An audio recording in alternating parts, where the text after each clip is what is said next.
Who's that? In whose hand is that? Can you see me? Okay, today my hand's gonna do the talking to you. Hello, people. Hi, this is Tash, and today we gotta do hand talk. Okay, so let's get started. What can you say here? Hand. In whose hand is that? I don't know. It is someone's hand. But why am I talking to you about hand? You know what? English is such a funny language. People say that, right? You must have heard it so many times. I have heard it myself.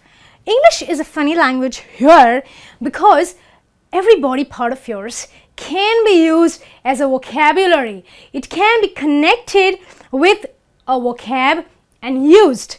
I'm going to show you how. Now this is, let's say this is my hand, okay? You can see my hand? I'm going to tell you what our fingers are called, what our hand is basically called.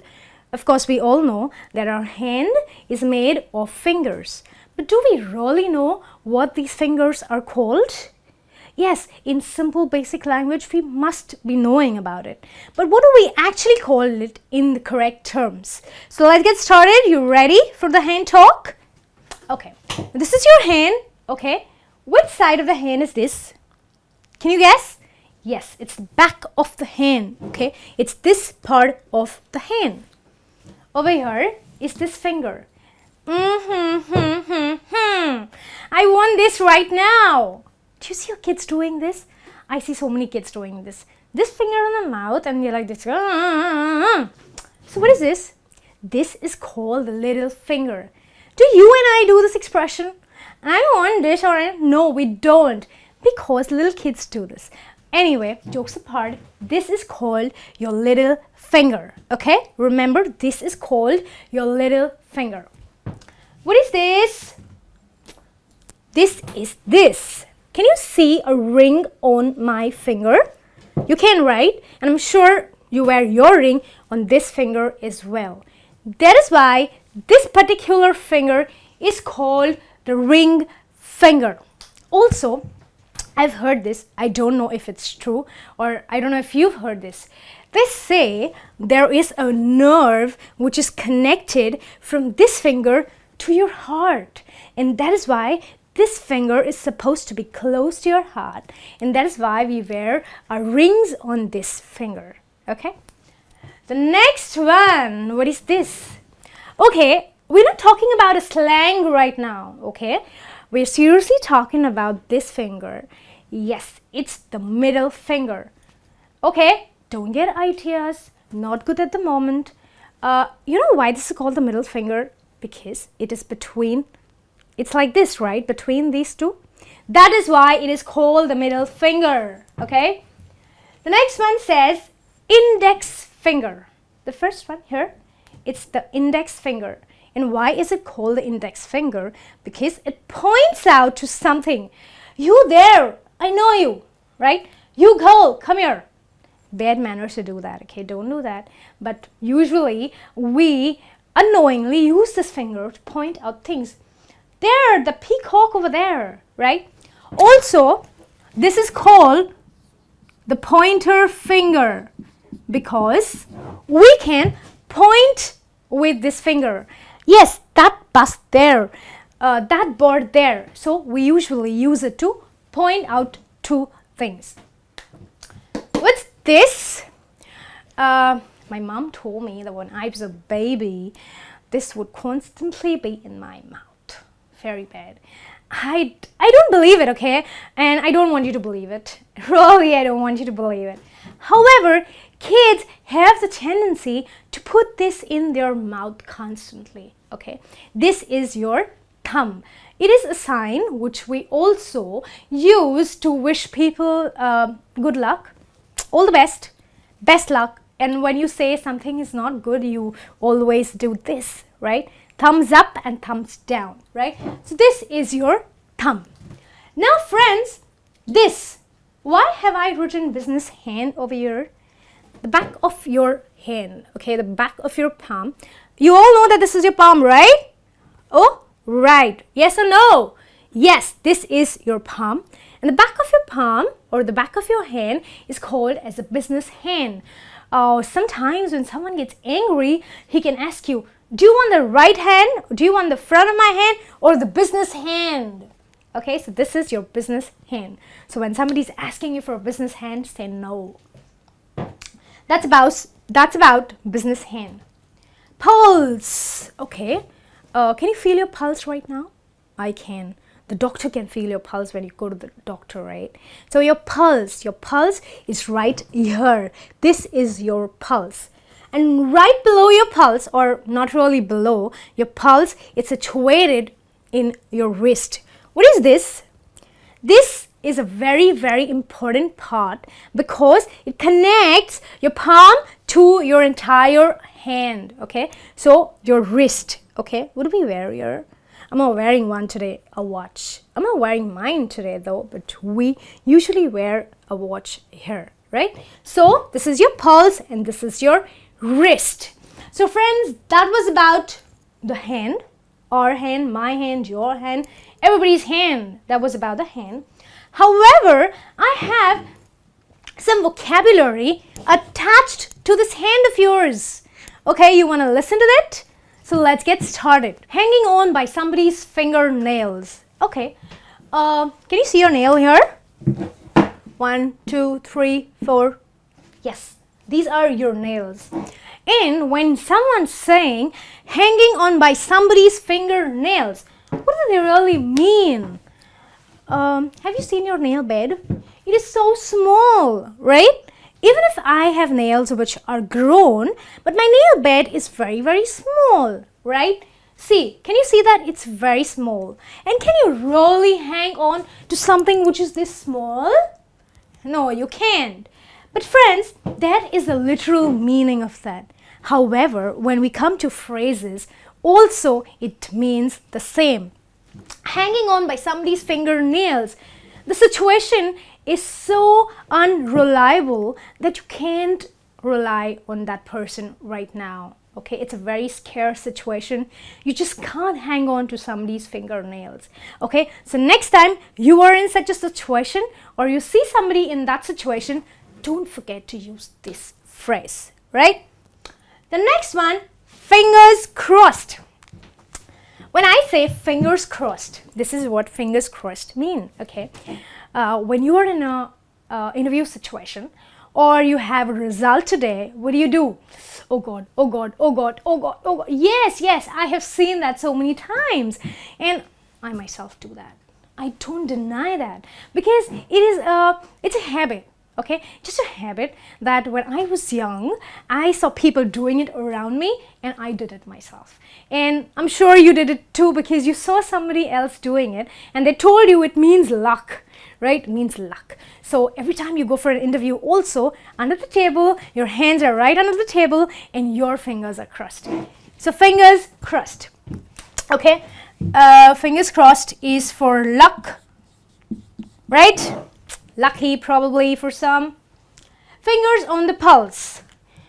If I'm going to the doctor, okay, if I go to the doctor today, what does he do? Does he tell me to just sleep? I'm going to check you? No. He tells me, please sit. I'm going to check your pulse. He checks my pulse. And why do you think he checks your or mine pulse? Because your pulse or a pulse to a doctor tells the current situation that the patient is in. The moment he holds on to your pulse, he knows where his job starts. He knows what medicine he needs to give you, okay? Fingers on the pulse means you know your job well, okay? When someone knows his or her job well, that is when people pass a phrase saying that his fingers are on the pulse, which means he knows his job very, very well. Okay. The next one says, give somebody a finger. Okay. Let's say you came to me. Okay. You've asked me, Tash, can I borrow your stilettos for a day? And I'm like, okay, you can do that. My pleasure, take it. And the next day, you come and you tell me, okay, can I borrow the dress, the red colored dress that you wore the other day? I'm like, no, I'm sorry, I don't share my clothes with you. I really don't, okay? Friends, anyway, you know what it means? It means that when you give somebody a finger, if you help them with, maybe you help them in one situation, they keep coming back to you. Okay, you know such people, they are always around you. Whenever you help someone and somebody comes back to you for more favors, that person is somebody who you gave a finger to and probably wants your entire hand. You don't want to do that, right? So, give somebody a finger means help. You know what they say? They say, okay, you gave him your finger, now he's gonna grab your neck. Which means the person is so, he just waits for favors from people, okay? The next one says, on the other hand. Now these were about fingers. Now we have come to our hand. My beloved hand, which is right there in here. Okay. On the other hand usually means two options. Okay, you can do a major in chemistry or bio, or on the other hand you can opt for physics. There are different opinions people give you. However, when you or I am not sure about a particular situation, people usually will tell you that you can do this. On the other hand, you can also do this, right? You ask somebody for a nice movie, okay? You tell somebody that, can you suggest over the weekend which movie I should go for? And the person tells you, you can go for this one. On the other hand, I would suggest you go for this one as well, or you go for this one. So it's a situation where probably people are trying to help you, but you might be in a dilemma where you don't know how to opt out of the situation. So on the other hand is to give options, okay? To make options available. Wash one's hand of something. This is a very figurative phrase over here. What do you actually mean by washing off somebody's hand? I was in the garden, I was gardening, and now I'm just washing off my hands of the mud which is on my hands. That is what it means, right? Yes? No. Over here, if you are using it in a phrase, it means that you are trying to clean yourself. When I say clean, maybe you had a hand in a particular crime. Okay, you have helped somebody do something wrong, and now you are washing off your hands, saying that no, I haven't done it. I wasn't a part of it. I'm sorry. Okay, so wash one's hand of something means to come out clean from somewhere, okay? To not basically take the blame on yourself. So, blame on someone else maybe. The last one here says, iron fist in a velvet glove. Okay, iron. So what is iron? Fist. You all know what's a fist? This is a fist. Okay, this is my hand. When I close my hand, it becomes a fist. Boom! You know, when you want to like maybe box somebody or fight with somebody, this is a fist. This is what you do, right? However, what does it mean when I tell you iron fist in a velvet glove? We all know what's velvet, right? It's a smooth material. It is something that you love to wear. It makes you feel very nice. However, an iron fist is something which is very, very hard, right? It is something very hard. You might hurt somebody if you have an iron fist. However, you have definitely come across people who are very, very stern, okay? They're very, very stern. They're very affirmative of their work. However, they wear a velvet glove. Let's take your boss, for example. Hi, Tash. How are you today? I'm fine, sir. Thank you for asking. Okay, so how's the weather? Good, sir. Okay, Tash, I believe I haven't seen the file that I had asked about last week. Oh, sir, it's ready. I will just get it to you. Why hasn't it got done yet? The boss is trying to ask me that, Tash, you were supposed to report to me this document last week, hasn't come to me yet. Which means this man or this person who has an iron fist in a velvet glove knows how to get his work done. Okay, so this is a person who knows how to get work done. So friends, I just hope you have enjoyed this hand talk today. Thanks for watching. Keep learning, keep watching. I'll be back with a new video, with a new lesson the next time. Till then, take care. Bye and see you.